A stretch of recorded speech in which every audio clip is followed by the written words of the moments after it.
Hello guys. So good morning, good evening. So you'll be watching this. I'm assuming at this particular point when you're watching this video, you've actually finished your essay, right? And I hope that you're all in good spirits after your essay. It's always good to actually finish off your first test and get into the groove, right? Okay, so now we are in GS. See, I don't want to give any new things to you, right? So since you have asked me to give you some final pointers, I'm just going to reinforce all the things that we've been doing for the last 3 months. And for those of you who've been working with me before that, the same things before that as well. Okay, possibly 9 months, whatever. You got the picture, right? So let's just run through some final tips. See, a good score is actually already made. Okay, so a good score is not something that you go and achieve on that test day, right? It is actually done in the 3 months prior, and to be very honest, it is done even before that, right? But you have actually worked quite hard, so your preparation is actually done. This is almost the period where you have to relax, okay, and keep your mind sort of like relaxed, okay, and then go in that exam hall for 3 hours, go fight it out like anything, come back, relax. Okay, a couple of hours. Okay, and then again go back for 3 hours and then fight it out like anything, tooth and nail, never give up, right? All the way till the end, and then basically again relax. Okay, so this is essentially what is required from you over the period of these 9 exams, 9 tests. Okay, so we'll basically begin with GS1. Okay, see, GS1 is essentially your history, geography, and Indian society. You guys know this, right? So if you look at the last 5-year patterns, I believe that I've taken the breakup of 2018 till 2022, 2023, something along those lines. But what is the average, right? See, history is basically 70 to 73 marks on average. Okay, that is your general history, which is your world history, your India after independence, your ancient, your medieval, your modern history. Everything put together is only 43 marks on average. Okay, art and culture approximately 29, 30 marks here. Okay, what about geography? Geography, it ranges somewhere, 80, 85 on average, right? So, 85 to 90 on average, sorry. Okay, and then you have your Indian society, 90 to 95. Okay, but there have been years in which it has been more as well. So these are basically the average, but just keep this in mind. Okay, but history will end up taking you a long time to basically revise. Okay, geography too, it would be there. But I would just give you a pointer. History and geography ensure there are a few things that you want to do. Okay, I'm going to start with the bottom part. Okay, history and geography, which is let's say 72 plus 88, leaving the other 95 marks. Okay, 95 marks. What you want to do here is that it's going to be very difficult for you to revise every bit of your history. Okay, it's just not practically possible. Okay, and also actually these questions are not direct history, where you need the nitty-gritties. Okay, it's not your prelims exam, right? It's not objective where they're going to ask you those nitty-gritties. The questions are very broad. Okay, and I'll also tell you, what you need is a relaxed mind in order to be able to think in terms of multiple dimensions. We'll take an example and then go through that. Okay, so that is that. But overall, Indian society is a portion where most of you are anthropology students. Okay, you're going to have a tremendous advantage compared to the rest of your competitors. Okay, especially because of your anthropology knowledge, right? Most of your anthropology knowledge, okay, which is your paper two, okay, and also your paper one, social cultural anthropology, all of these things will come in very handy in order to, answer the Indian society questions. There are two topics that are not covered. One is urbanization, even that secular, secularism, that is something that you can do, but I'm sure that you've done that in great detail in polity as well. Okay, but go through your your Indian society portions of your anthro. I've actually given you some of the topics. I've not been able to mention it all. It won't fit into this, but I'll just go through this. Regionalism, we've done it in great bit of detail, whether it is Central India, whether it is Northeast India, what are the different factors for it, globalization related topics, okay, religious minorities, linguistic minorities, what are the rights that are supposed to be provided to them, evaluate those kind of provisions that are there, okay, the constitutional safeguards, what are the different articles. Okay, whether it be SCs, whether it is STs, most of these articles are the same. Like the preamble applies to all, whether it is, SCs, STs, whether it is any sort of vulnerable groups, whether it's transgender, whether it's disabled, whether it is religious minorities, in those, your preamble, your Article 14, 15, 16, the relevant provisions within those, all of those things are going to be there. Okay, in order to sort of evaluate them, you try to pull in a lot of your examples from what you have studied already. Okay, you have tons of information regarding that. SC, ST, OBC issues, we have a lot of case studies. See, for instance, let's say you're writing about Dalit issues. Okay, try to think in terms of all kind of dimensions. What are the social reasons? What are the historical sort of reasons? What are the cultural reasons? What are the religious reasons? Purity, pollution.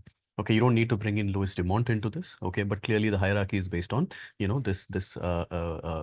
scale of purity and pollution. Put it into quotes, okay, because those are not your words, that so and so is pure and so is polluted, right? So that is that. So again, bring in those examples of, we've seen, certain so many case studies you have. Let's say you're writing about, let's say, manual scavenging still existing despite Safai Karamchari acts.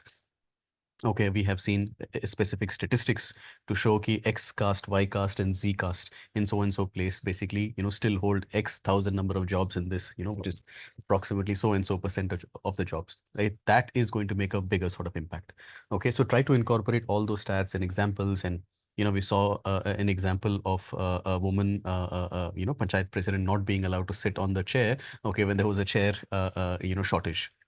Okay, we've seen, they were not allowed to sort of, hoist the flag. So you try to bring all these kind of examples, whatever you have. Okay, that is really going to elevate your answers, compared to your competitors.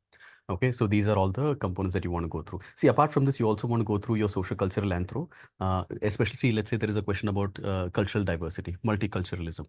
Try to bring in those components where you're talking about, in simple terms, you can explain what is a culture, those things you can bring in, but you can also bring in, the melting pot model of, let's say, the US. Everybody, you have one monochrome kind of a identity for the entire country. Eventually you become Americanized.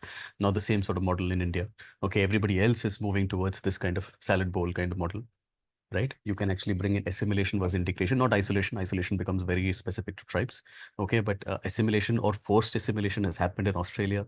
Okay, with the native populations, that has happened in Canada. We've seen those. Okay, India never basically, had that sort of an issue.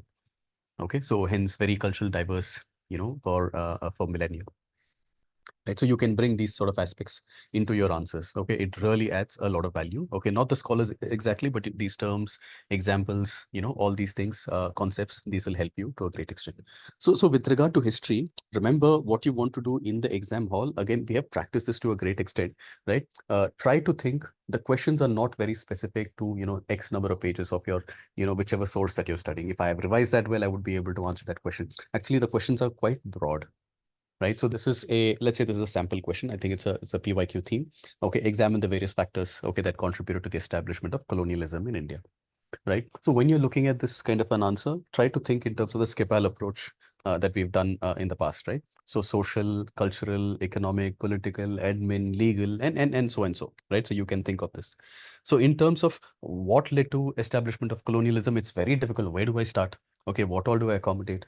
Right? Instead of this, just try to think in terms of how do I categorize them into multiple dimensions. Social factors. What could the social factors be? Okay, so let's say this is the 1700s and early 1800s. What was the situation? The rigid caste system being there, right? So it was very easy for them to do a divide and rule, right? So India had become South Asia had basically become one of those, from the prime of ancient India to the prime under the Mughals. We are definitely sort of like on the a downhill path, right? Similarly, in terms of education, right? This is the period in which the West had become a lot more sort of educated, okay, because they had the Industrial Revolution, and they really took it up a notch in the medieval period, okay, and so on and so forth. Economic, right? So when you touch upon your industrial revolution, again, you can bring in, they wanted resources. They wanted, countries like India where they are rich in resources. At the same time, you want to ensure that these resources, also you take it to the industries in your Manchester and other places, bring it back here as markets. Okay, so you can add another, this thing is like, the need for the markets. Okay, then again, drain of wealth. You can bring in many of these components. Similarly, in terms of political, we always had, a fragmented polity in the 1700s, 1800s, a lot of infighting between different sort of groups. Mysore kingdom is there, Marathas are there, Marathas are fighting with the Mughals, right? And so on and so forth. Okay, no one sort of like Indian leadership was there. Even in 1857, when we had that Sepoy mutiny, right? So the leadership was under it's like almost a token sort of leadership of Bahadur Shah Zafar. Right. Similarly, cultural reasons. You can basically talk about the white man's burden, the cultural superiority that they felt. Okay, that we know everything, we know and we have to basically sort of civilize, or quote unquote civilize, the rest of the world, right? Even when it came to education, you could probably bring that here, or you could bring it in social as well, right? So Macaulay, if you guys remember this, so Macaulay, so when he had studied the Indian education vis-a-vis the Western education, he felt that the Indian education is insufficient, okay, or not great, and then they basically introduced a poor man version of the Western education in India, right? So that is essentially what was done, right? Similarly, so you get the picture, right? So you try to link these sort of ideas, okay, or categorize your points in these sort of aspects, okay, and then give many of these kind of examples and try to construct an answer around it. Okay, so rather than giving 100 political reasons on why, okay, of course, I'm exaggerating, you're not going to be able to accommodate 100, but rather than just giving the political reasons, try to see if you can find points in all of these kind of dimensions, and that could make your answer a lot more well-rounded, and that is generally a stronger answer. It is more scoring sort of an answer. Okay, in administration, again, you try to find any sort of reason. See, admin reasons where you can even talk about this, right? So we had after Aurangzeb, okay, Mughals were basically sort of like, Mughals during Aurangzeb was a very powerful sort of a kingdom, but since then it has been downhill, right? So a lot of the kingdoms that came under the Jagirdari, and they were basically like, under the Mughals, they started like, becoming a lot more independent. The Deccani sultanates, right? The Bahmani kingdoms, okay, your Bhopal, right? All of them basically sort of like, started like springing up into independent sort of kingdoms again. So that basically meant less unity and so on. So try to find aspects like this and then say that, then you can, you have answered the question a lot better. So again, so history does not necessarily mean that, you have to, go through every single page. Just be very fresh when it comes to thinking in terms of history, and thinking in terms of different aspects of history. Okay, and just use some ideas, some facts, some events in order to sort of like give an example for any of these sort of dimensions like we have done. This is going to be a great attempt for you, okay, when you do this, and you have been doing this to a great extent.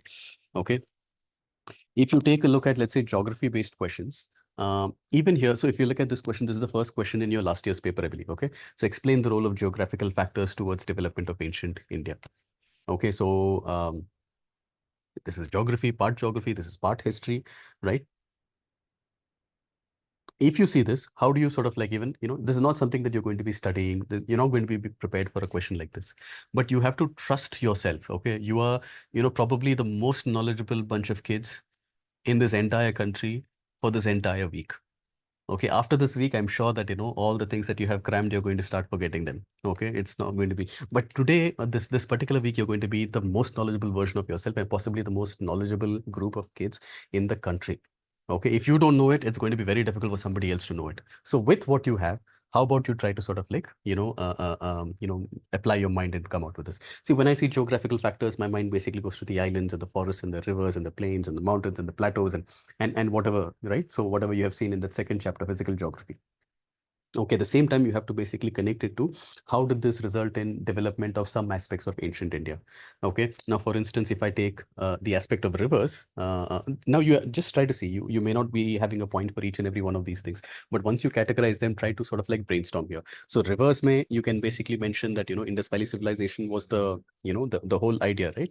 So the rivers were the ones that provided the fertile soil. Okay, once, agriculture had set in. Okay, so this enabled agricultural surplus. Okay, so this was a foundation for the very early sort of urban centers like your Harappa, Mohenjo-daro, and other cities. Okay, during this particular period. Okay, so again, specific, you can give IBC as an example. Similarly, you can also bring in the second urbanization. Okay, unless you want to keep Ganga for something else, right? So you can bring in Ganga as an example for, let us say, the second urbanization. Okay, or actually you can bring them in plains, right? So let's say I take plains. Okay, if I take the plains, so the Indo-Gangetic plain or any other plains, right? The alluvial plains, they provided again a lot of fertile land. It could support a larger population. Okay, because large scale agriculture took place there. So again, which was able to sort of sustain large populations. So here you could mention, in your Bihar, you had the Mauryan Empire. Okay, that basically thrived during this era. Okay, in this fertile Gangetic plains, you could bring that. Okay, then you could also say that, this also resulted in, these river based cities, okay, river front cities, okay, becoming, cultural and political hubs, right? You could talk about, Magadha, okay, in eastern Gangetic plains, that became a center of major sort of empires, okay, and things like that. right? So similarly, you try to find, you could also try to bring in, post-Indus Valley, post-Iron Age, right? You had a lot of civilization, Mahajanapadas and all, you can basically bring in here. Okay, then you could take, let's say, a coast. Okay, coast is also relatively on the easier end. Okay, so you can even take it as a western coast and the eastern coast, right? So when you have a long coastline, it generally promotes a lot of maritime trade. Okay, so this probably allowed ancient India, those regions of ancient India, to connect with your Southeast Asia, to connect with your Middle East and those regions. Okay, it possibly your Africa, right? So that is that. For instance, you go back to Lothal. Okay, Lothal had that dockyard, the port, right? So that became a major center of maritime trade during Indus Valley civilization. You could probably even incorporate a diagram here. Oh, by the way, one thing, in when you're writing history, you try to incorporate at least one diagram. Okay, a small little diagram, just to break the monotony of your answers. Okay, and that will basically help you come out with some better ideas, and also makes the paper look a little better.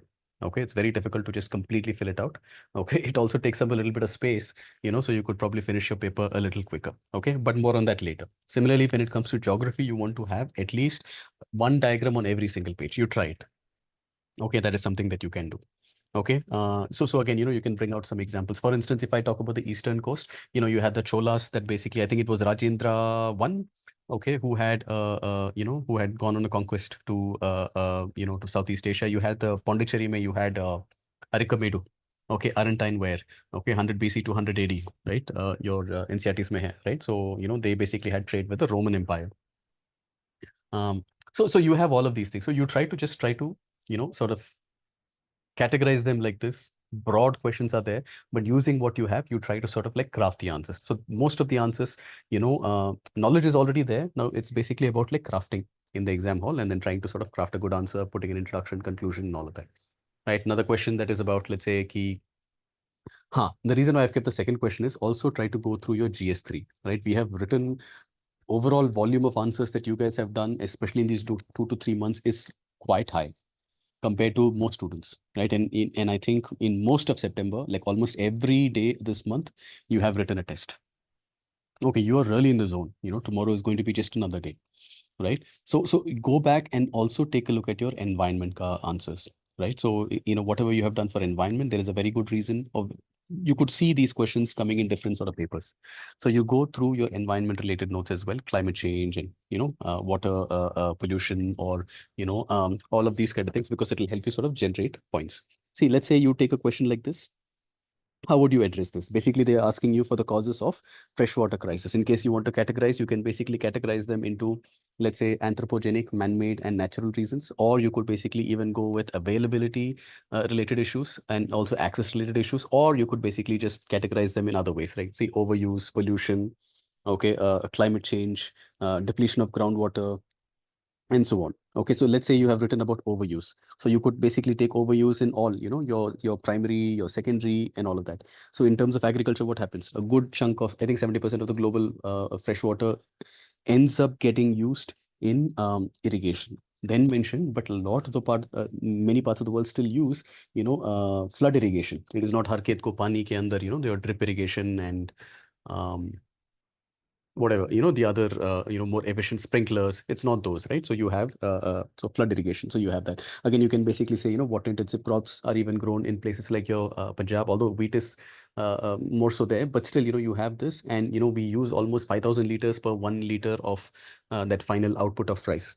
Okay, so mention something like this. Industries, you can mention, your mining industries, manufacturing industries, your energy production. All of these things require a good chunk of water.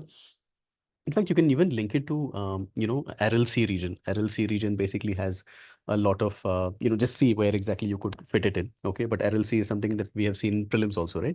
Okay, it has completely shrunk to a great extent in the last couple of decades, right? So you could bring those. Urbanization could be another one. I remember, India, when it was playing a test, okay, against South Africa, I believe it was Cape Town, in which they had like a certain number of seconds that were given to, take bath. I think like 60 seconds, 90 seconds.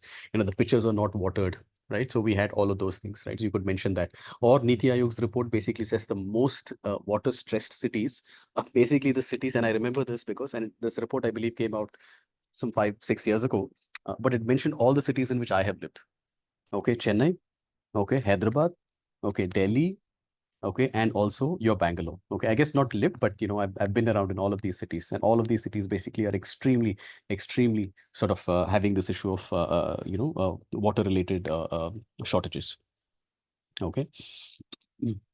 Then you can bring in pollution, for instance. When you talk about pollution, think about chemical contamination, plastic contamination. If it's chemical contamination, again, you talk about Kanpur related tanneries. You can talk about Yamuna being very polluted, and so on. If it is about climate change, I'm sure that we have written many answers. Glaciers melting, rainfall patterns becoming a little more sort of that unpredictable, right? So you can bring, so just try to create many of these kind of ideas, points, and all of that. Okay, but in these questions, you also try to bring, what are the initiatives being taken, right? So so although the question is about the global, but you write whatever you know about the country also, right? So we have a National Water Policy 2012. Okay, it's about, water, sustainable water use and water protection ke liye, equitable access to, most of the population ke liye, encouragement of rainwater harvesting, all of those things. In fact, we also have a Pradhan Mantri Krishi Sinchai Yojana, हर खेत को पानी, efficient water use, basically these kind of things. In fact, there is a UN water action decade. Okay, so that's basically between 2018 and 2028, meaning we are in that particular decade. Okay, so all of this in to ensure that SDG 6, okay, which is that wash, okay, clean water and sanitation for all. You can talk about this. More salination plants are required. Chennai basically has two. Okay, but your water recycling, reuse, okay, STPs, all those things are required to a great extent, right? So try to bring in Ganga Action Plan, Jal Shakti Abhiyan, Namami Gange. So whatever you can basically think on, you try to sort of integrate all of these things also into your answers as well. Okay, so that's how you basically handle geography. One thing that I want to say, again, I will emphasize, in history, at least try to have one diagram.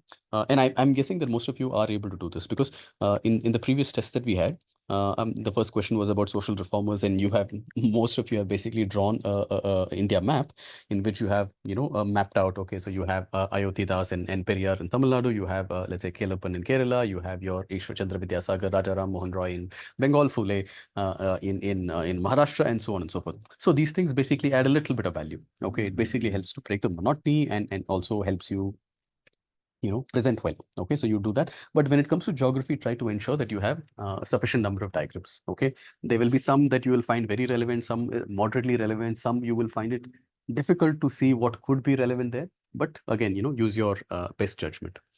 Okay, you can use, let us say, an India map in many areas. You can use a world map if it is relevant. You could also basically go with something that is a little more of specific to that question, or you could use that globe, Coriolis force, trade winds, if it's about cyclones, these kind of things. You could basically try to incorporate these things, but ensure that it is to one side, it is not very large, maximum 2 by 2 inches. Okay, that should suffice. But box it, label it, figure so and so, all these things. Okay, and you can present well. It does carry a little bit of weight. Okay, so you could do this. But what do? You basically take the rest of your entire strength, okay, into your Indian society answers. Okay, Indian society answers. This is not GS2, I guess, but there could be relevance in GS2 as well. But think on this, right? So when you're writing Indian society, always, apart from everything else that you have done, also be prepared to write answers on women-related issues, or about disabilities or transgender, elderly, minorities. Urbanization is something that I said that we have not covered. It doesn't get covered in your anthro syllabus, so that is something that you have to study separately. Okay, but you have done it. Okay, we've done a lot of answers on Indian society, so I think that should be fine. See, if it is about women, right? Okay, so generally be ready for these. Okay, and don't worry whether it is, paper 2, paper 1, okay, whether it is, ethics, right? You try to integrate all the practicality into these answers, the real whatever is happening. So for instance, if there is an issue about women, of course you will write many statistics and social, cultural, economic, all these kind of factors you can write, but also end with initiatives. Okay, so for instance, in case it is women, right? So you can basically link it to some legislative initiatives, the protection of women from the Violence Act, okay, 2005. Okay, for compensation, legal assistance, all those, beti bachao, beti padhao. I guess this is not legal, but this will be more of administrative measure. Okay, in terms of economic, you can bring in Mahila e-Heart. Okay, a lot of women, thousands of women have basically been using this online initiative to become sellers also, and at the same time customers as well. Similarly, if it is about disabled, know some legislative initiatives, right? So Rights of Persons with Disabilities Act of 2016, right? Very, very important. Look at what could be the features there, right? Basically, what they have done is the categories of disabilities have actually gone up from 7 to 21. Okay, and the percentage of reservation has basically been increased from 3% to 4%. So just go through those things specifically. Okay, I think there is also reservation of approximately 5% in higher education for disabled. So just go through these things. But also there are administrative measures, right? So you have the SBA, Accessible India Campaign, Sugamya Bharat Abhiyan. Okay, so this is of 2015. Okay, ensuring that the public buildings, your transport infrastructure, your information, all these things are accessible to people with different disabilities. Okay, so state government buildings should basically have these ramps. Okay, so they have to be retrofitted with these ramps. Okay, so whether it is an airport and things like, so all these kind of things you can actually essentially bring in. Okay, let's say you have an airport, you should have like the braille signage. Okay, so that they should be able to understand and read and things like, not only airport, whatever kind of thing. Okay, um, Divyangjan Swawalamban Yojana, right? So you have those. Okay, they're concessional loans basically for disabilities to have. I think it's for education. It is for you starting your own sort of business. So many of these things are there. So similarly for transgender, right? So we have a transgender protection of rights.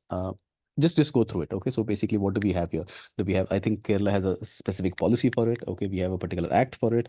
Okay, do we have any particular kind of a council for it? Okay, there is a Garima Greh, okay, which is a government supported like housing kind of initiatives. So you should also be able to link it to this, right? So it is not just that we have to treat them with respect and with dignity. Okay, wo sab to likh lo. Okay, but also have some specific pointers for each of these, right? Similarly, if it's old age, right? Old age ke liye, you have your Maintenance of Welfare of Parents and Senior Citizens Act, right? So that is 2007, very, very common one. Okay.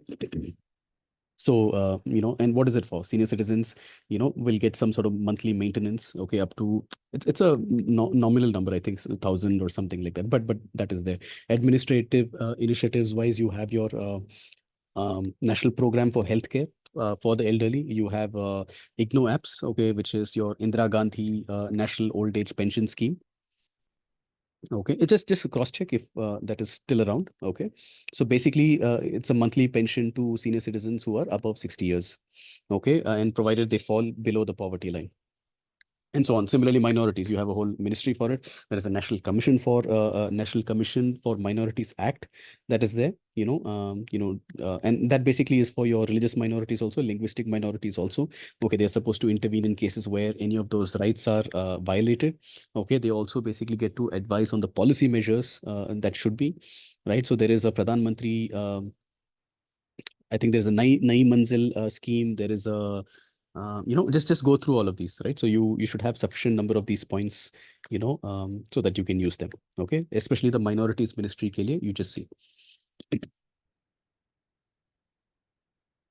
Urbanization, again, just go through, right? So you have many of them here, right? So RERA is something, transparency in real estate. You have a smart cities mission. You have Amrut. You have a PM Awas Yojana urban. Which is your affordable housing, right? So for a lot of the poorer people.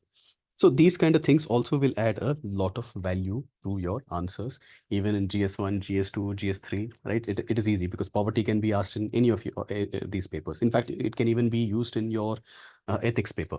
So just be open. There's no GS1, GS2, GS3. If you can incorporate multiple angles, polity angles into your GS1, okay, or your societal angles into your economy, it is basically considered to be an interdisciplinary answer, interconnected sort of answer. Okay, that only reflects better.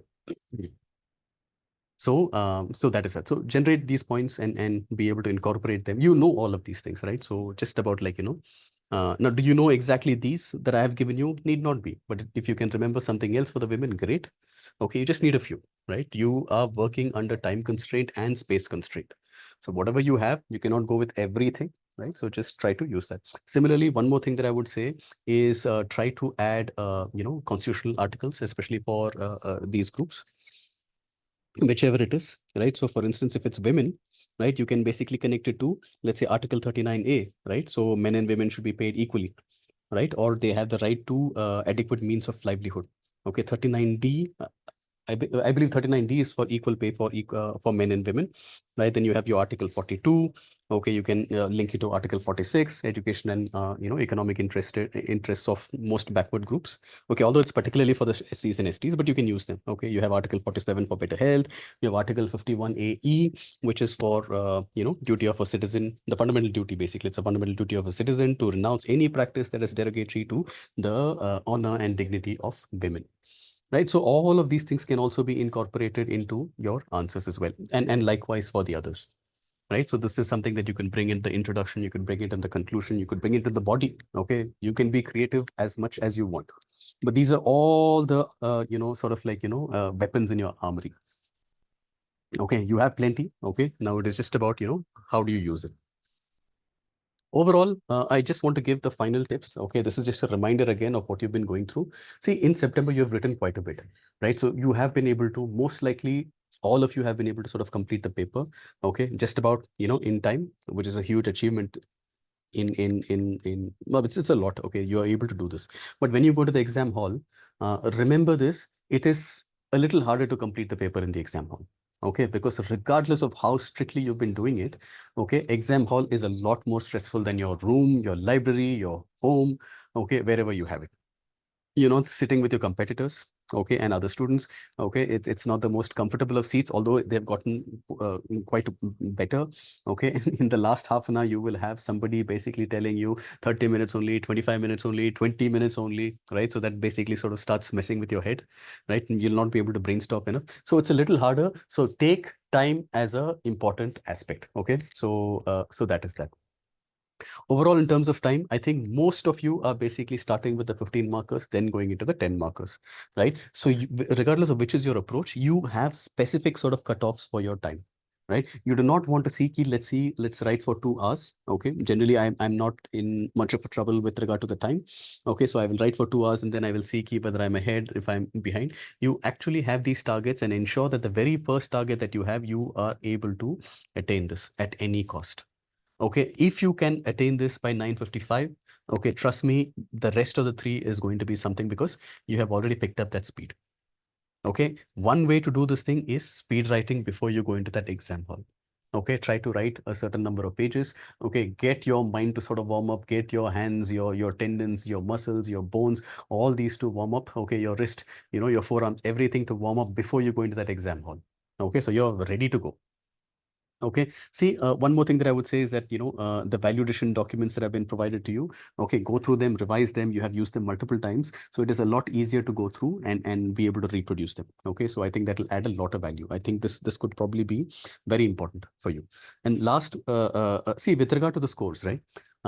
This is especially for most of you who are first timers. Most of my students, all of you are first timers. Sometimes some of you, I guess, are second timers. Okay. Since you've not had the experience, right? See, one thing that essentially could happen is that, when you start writing the paper, you see some difficult questions and you start wondering, oh my God, why is it difficult? See, I just want you to prepare. Okay, be ready to expect easy, moderate, and difficult questions. All of it is going to be there. Okay, you're going to have easy questions, you're going to have medium questions, you're going to have difficult questions, right? So let us say that, in case you're struggling with 2, 3 consecutive questions and your mind starts playing tricks with you, what is happening? Trust me, if it is difficult for you, okay, it is extremely difficult for the rest. Okay, imagine the volume that you put in. Look at that photo that you send me of all the pages that you have written this in the last couple of months. It is going to be difficult for everybody. Okay. See, our last year students' K score was somewhere between 411 to 436. Although, just for the disclaimer, we had one student who had scored 380, but it was not because of what happened in exam hall. The students last month went kind of bad. You got it right. So the student was not adequately prepared. But most of the students were in that 411 to 436. Okay. So even if you have a bad day, trust me, that is 411 marks. That is still very good. Okay, so that is still a very good kind of a score, and you're going to be somewhere in this range. Okay, so let's say an average of 425 something. So do not worry about 2, 3, 4, 5, 6 questions. Do not worry about 1 hour going bad. You think of this as not one paper. You think of this overall as 200 pages that you have to write, 50 in the morning, 50 in the evening, in the afternoon, and then again the next day. So overall 200 pages likhoge. That is when you're going to be judged. And in that 200 pages, trust me, you will have some 50, 60 pages that are easy. Okay, everybody, okay, regardless of their preparation standards, they're going to be able to do it. Okay, there is going to be another, let us say 60, 67 pages.